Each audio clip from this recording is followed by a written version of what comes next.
घरों पे छापी पड़ी,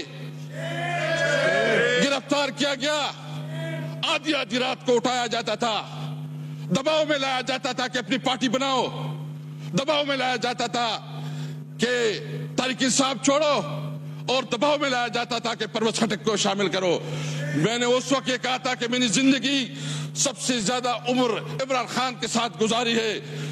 मैं अपनी गैरत और अपने कमिटमेंट की बुनियाद पर मैंने कहा कि मैं मर जाऊंगा, इमरान खान को नहीं छोड़ूंगा। लेकिन बिस्मिल्लाहिर्रहमानिर्रहीम। शुक्रिया जनाब स्पीकर। एक मिनट मुझे इजाजत दीजिए, जरा सा बैठ लेने दीजिए ताकि आप तसल्ली से तकरीर करें। मैं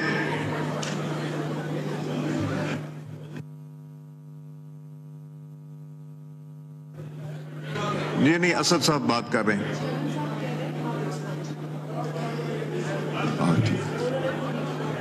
मैं असद साहब मेरी एक रिक्वेस्ट होगी, प्लीज तशरीफ रखें, आप लोग तशरीफ रखें, प्लीज ऑनरेबल मेंबर्स तशरीफ रखें। मेरी एक असद साहब I will expand that word. जो बात की गई है ना वो मैं एक्सपेंज कर रहा हूं। मैं पहले भी कह रहा था जब यहाँ पे आपके ऑनरेबल मेंबरान खड़े थे। जी बिलावल साहब का माइक खोलें। मैं खुद मानता हूँ एक्सपंज करे मुझसे, मैंने ऐसे बातें नहीं करना चाहिए। ये बड़ापन दिखाया आपने। मैंने असद साहब मेरी एक रिक्वेस्ट होगी असद साहब, आप नहीं चाहते असद साहब बात करें? चले नहीं करते, नहीं वो कह रहे ना करें असद साहब। मेरी नहीं मेरी गुजारिश ये होगी कि एक तो मैंने पहले ही कह दिया था एक्सपंज करें, उसके बावजूद मेंबरान यहाँ से नहीं जा रहे। अगर चीफ विप की आपके डोगर साहब की बात नहीं माननी तो मुझे बता दें कि किसकी बात माननी मेंबरान ने। मैंने जब कहा यहाँ पे कि मैं एक्सपंज कर देता हूँ, अली साहब भी खड़े थे, अली मोहम्मद साहब को भी मैंने कहा कि मैं एक्सपंज कर देता हूँ, और फिर बिलावल साहब ने खुद बड़ापन दिखाया कि उन्होंने कर दिया। अब मेरी एक गुजारिश है, देखें सिचुएशन अगर खराब होगी यहाँ पे, अगर खुदा न खास्ता किसी को हाथ लग गया, मुनासिब नहीं होगा। आपने प्रोटेस्ट करना है, आप इस साइड पे करें, ये प्रोटेस्ट करेंगे उस साइड पे करें, मेरे खिलाफ प्रोटेस्ट करें, मुझे मंजूर है, मगर आपने भी मेरे खिलाफ करना करें, मगर प्लीज एक थोड़ा सा डेकोरम रखें। पूरा पाकिस्तान भी देख रहा है, दुनिया भी देख रही, एक हद तक यहाँ तक आए, इतना ना आए कि एक दूसरे के करीब आ जाए, हाथ लगे।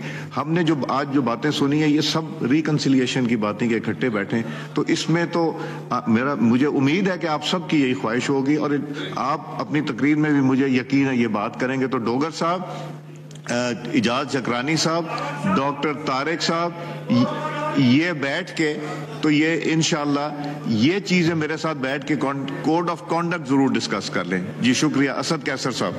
बिस्मिल्लाहिम। शुक्रिया जनाब स्पीकर। सबसे पहले तो मैं बिलावल भुट्टो साहब ने जो साइपर की बात की है, मैं हमारे पार्टी का इसके ऊपर बिल्कुल क्लियर मौकिफ है कि उसके ऊपर जुडिशियल कमीशन बनाए, सुप्रीम कोर्ट जुडिशियल कमीशन बनाए। अगर आप तैयार हैं तो उसमें जुडिशियल कमीशन बनाए। जिस तरह साइपर में जो हमारा मौकिफ था कि एक 19 ग्रेड का ऑफिसर हमारे एम्बेसडर को बुला के जिस तरह वो डिक्टेशन देता है, वो हमारी कौमी गैरत पे एक बहुत बड़ा सवालिया निशान था। क्या हम पाकिस्तानी इस तरह ट्रीट होंगे? मैं बिलावल भुट्टो साहब से ये जो उसने बात की है, अब पहले मैं दूसरी बात करना चाहता हूं। क्या शहबाज शरीफ साहब और यहाँ मुस्लिम लीग नून की जितनी लीडरशिप थी, ये सब नहीं कहते थे कि झूठ का फलंदा है, कोई साइपर नहीं है? ये प्रेस कॉन्फ्रेंस करते थे, ये तकरीरें करते थे और ये कहते थे कि झूठ है, कोई हकीकत इसकी नहीं है। फिर इस साइपर को बुनियाद बना के इमरान खान के खिलाफ जिस तरह उसको सजाएं दी गई, जिस तरह अदालत का, यानी मुझे तो समझ नहीं आ रही कि एक दिन में 11 घंटे अदालत की प्रोसीडिंग चलती है, 14 घंटे जो है ना अदालत की प्रोसीडिंग चलती है, और मकसद ये है कि किसी तरह गन पॉइंट से उसको सजा दिलाई जाती है। इसलिए कि इलेक्शन के दौरान अपने वर्कर को, अवाम को मायूस किया जाए कि इमरान खान की कोई कैरियर नहीं है। अवाम ने दिखा दिया। तो इसलिए सबसे पहले मैं हुकूमत से मुतालिबा करता हूं कि अगर इस पे वो हकीकत समझती है, सच्चाई समझती है, तो आए कि इसके ऊपर जुडिशियल कमीशन बनाए। जुडिशियल कमीशन बनाए और फिर हकीकत सामने आ जाएगा।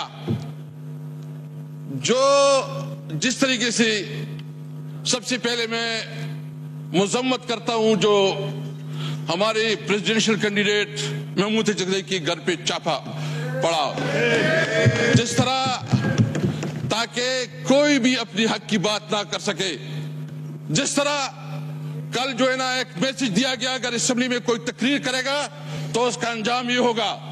मैं उन लोगों को ये बात वाज़ेह करना चाहता हूं, वो डर और खौफ का वक्त गुजर चुका है।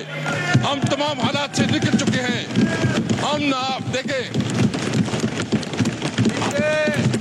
हम कानून और आइन को हमने सारी उम्र, मैंने इमरान खान के साथ 29 साल गुजारे। मैंने उस वक्त जब उसको ज्वाइन किया तो उस वक्त बुनियादी मकसद ये था कि पाकिस्तान में कानून की हुक्मरानी हो। मैंने जो उसके साथ ज्वाइन किया तो उस वक्त ही के हमारी कॉन्स्टिट्यूशन सुप्रीम होगी, सुप्रीमेसी ऑफ कॉन्स्टिट्यूशन। जब हम उसने उस वक्त ज्वाइन किया तो इस वक्त मकसद ये था कि हम आवाम को इंसाफ दिलाएंगे और इंसाफ के लिए हमारी जद्दोजहद थी। 29 साल इमरान खान के साथ गुजारे। इमरान खान ने कभी उसूलों पे सौदाबाजी नहीं की। उनके लिए आसान था कि वो भी एग्रीमेंट करता, मुल्क से बाहर चला जाता, लेकिन उसने न वो भागा है और उसने डट के मुकाबला किया। उसने तमाम ऑफर वो किए और उन्होंने फैसला किया है कि वो इस मुल्क में रह के हालात का मुकाबला करेंगे। मैं आपको कहता है कि इंशाअल्लाह ताला ना हमारा लीडर झुकेगा ना हम झुकेंगे इंशाअल्लाह ताला। अगर किसी का यह ख्याल है कि इमरान खान इस किस्म के हथकंडों से वो किसी उसके ऊपर आ जाएगा, किसी ऑफर को कबूल करेगा या कोई कंप्रोमाइज करेगा, कोई कंप्रोमाइज नहीं होगी। हमारा वही मकसद है कि पाकिस्तान के अंदर कानून की अलमबरदारी हो, आइन बालादस्त हो, मुल्क में हम आजाद जुडिशरी चाहते हैं। तो इसलिए मैं आज ये वाज़ेह करना चाहता हूं, अगर किसी की गलतफहमी है, ये जो लोग आए यहाँ ये सारे कुंदन बन गए, कुंदन, इसमें कोई डरने वाला नहीं है। मैं इस सीट पे, जनाब स्पीकर, मैं इस सीट पे रहा 3-3.5 साल। मेरे जिस तरह तौहीन और तज़हीक की गई, घरों पे छापे पड़े, गिरफ्तार किया गया, आधी आधी रात को उठाया जाता था, दबाव में लाया जाता था कि अपनी पार्टी बनाओ, दबाव में लाया जाता था कि तहरीक इंसाफ छोड़ो, और दबाव में लाया जाता था कि परवेज खटक को शामिल करो। मैंने उस वक्त ये कहा था कि मेरी जिंदगी सबसे ज्यादा उम्र इमरान खान के साथ गुजारी है। मैं अपनी गैरत और अपने कमिटमेंट की बुनियाद पर मैंने कहा कि मैं मर जाऊंगा, इमरान खान को नहीं छोड़ूंगा। लेकिन मैं ये पूछना चाहता हूं कि अगर इस किस्म के ओहदों की भी तौहीन आज मेरे साथ, कल आपके साथ होगा, खुदा ना करे, क्योंकि अगर ओहदों की, मैंने उसको कहा आप मेरी तौहीन नहीं कर रहे हैं, आप पाकिस्तान की तौहीन कर रहे हैं, आप पाकिस्तान की इस ओहदों की तौहीन कर रहे हैं, क्योंकि आपके सामने जो हम लोग जो पॉलिटिशियन हैं ये बिल्कुल आप किसी तरह इतना में नहीं समझते। इसलिए ये बात बिल्कुल वाज़ेह होना चाहिए। और मैं एक और बात भी करना चाहता हूं कि ये सिर्फ अभी नहीं, अभी हमारी शुरुआत हो चुकी है। इंशाअल्लाह हम एक बहुत बड़ी तहरीक बनाना चाहते हैं और इसमें हम उन तमाम पार्टियों को दावत देना चाहते हैं जो पार्टियां इस इलेक्शन के ऊपर कंसर्न रखती है। वो बलूचिस्तान की पॉलिटिकल पार्टीज हो, वो सिंध की पॉलिटिकल पार्टीज हो, वो पंजाब और खैबर पख्तूनख्वा से हो, हम सबको इकट्ठा करेंगे आइन की बालादस्ती के लिए, हम सबको इकट्ठा करेंगे आजाद अदलिया के लिए, हम सबको इकट्ठा करेंगे सिविलियन सुप्रीमेसी के लिए इंशाअल्लाह ताला, हम सबको इकट्ठा करेंगे। ये बात भूल जाएं, ये तो आगाज है। ये जहां बैठे हैं फार्म 47 वाले, मैं बहुत माजरत से कहता हूं, इनको अपनी बीवी और अपने बच्चे भी मैंने नहीं समझते। इनको पता है, इनकी अपनी जमीन भी, इनको जो कराची में हमारे मैंडेट पे डाला गया है, डाका डाला गया है, इनसे पूछे, उनको पता है कि वो हारे हुए हैं। जो इस्लामाबाद से, उनको पता है कि वो हारे हुए हैं। जो पिंडी डिवीजन से है, उसको पता है कि वो हारे हुए हैं। उसने जो वजीर-आज़म बनाया किया, उस वजीर-आज़म की कोई से है, उसकी कोई वैल्यू है, उसकी कोई अखलाकी कुव्वत है? जीरो। मैं यहाँ सबसे पूछना चाहता हूँ कि थोड़ी आपके अंदर कोई जमीर जाग रहा है कि नहीं जाग रहा? कोई शर्म कोई चीज महसूस हो रही कि नहीं हो रही? आप किस किस्म की जो है ना इस मुल्क को बहरानों से निकालेंगे? सबसे पहले हमारा मुतालिबा है कि जो रिगिंग हुई है इसके ऊपर जो है ना कौमी असम्बली का इजलास जारी है और असद कैसर गुफ्तगू कर रहे हैं। असद कैसर ने कहा कि इंशाअल्लाह हम बहुत बड़ी तहरीक बनाना चाहते हैं। जो यहाँ जो दानदीज़दा लोग बैठे हैं जिन्होंने वोट दिए हैं इसका परमानेंट सोल्यूशन निकले। बिलावल साहब कह रहे हैं, क्या है बेटे? बिलावल साहब मैं आपसे पूछना चाहता हूं कि क्या आपको पता नहीं है कि जो कुछ हुआ पाकिस्तान की तारीख में इतनी बड़ी रिगिंग कभी हुई है? इस तरह का जो दांधी हुए कभी इसका तस्वर मिलता है? इस तरह जो सिचुएशन, यानी आप बताएं कि इस तरह कभी हमारे वोटरों को उठाया जाता है, किस सपोर्टर को उठाया जाता है? हमारे ये जो दबाव छोड़े, यानी उन्होंने इतनी मेहरबानी की कि मेरे अपने हलके में पोस्टर छापे गए, मेरे फोटो छापा गया और उसके साथ दूसरे निशान लगाए गए। ये जो निगरान हुकूमत इसका ये काम था। मैं एक और पूछना चाहता हूं, हमारे साथ सीनियर लीगल लोग बैठे हैं कि जो पंजाब की निगरान हुकूमत कितनी टाइम रही है? असद कैसर इस वक्त गुफ्तगू कर रहे हैं। असद कैसर का कहना था कि हमारे सदारती उम्मीदवार महमूद अचकजई के घर पर छापा पड़ा ताकि कोई हक की बात न कर सके।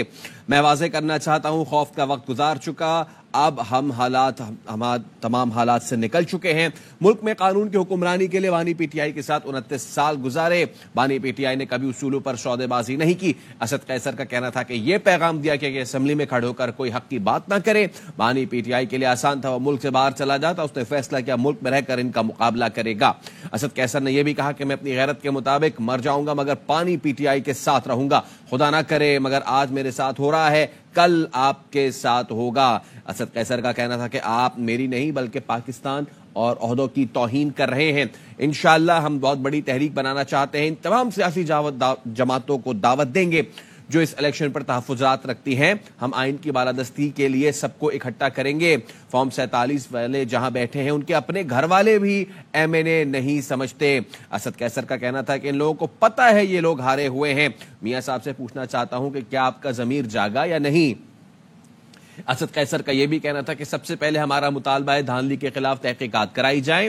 बिलावल साहब से पूछता हूं क्या इस तरह की धांधली का कोई तस्वुर भी मिलता है? असद कैसर ने कहा क्या माजी में ऐसे हुआ जैसे हमारे अपने कारकुनों को उठाया गया? तो इस वक्त कौमी असम्बली का इजलास जारी है। असद कैसर गुफ्तगू कर रहे हैं, इससे पहले बिलावल भुट्टो ने गुफ्तगू की और इस वक्त गुफ्तगू कर रहे हैं असद कैसर। और असद कैसर का कहना था कि हमारे सदारती उम्मीदवार महमूद अचकजई के घर पर छापा पड़ा ताकि कोई हक की बात ना कर सके। मैं वाज़ेह करना चाहता हूं, खौफ का वक्त गुजर चुका, हम तमाम हालात से निकल चुके हैं। मुल्क में कानून की हुक्मरानी के लिए बानी पीटीआई के साथ 29 साल गुजारे हैं।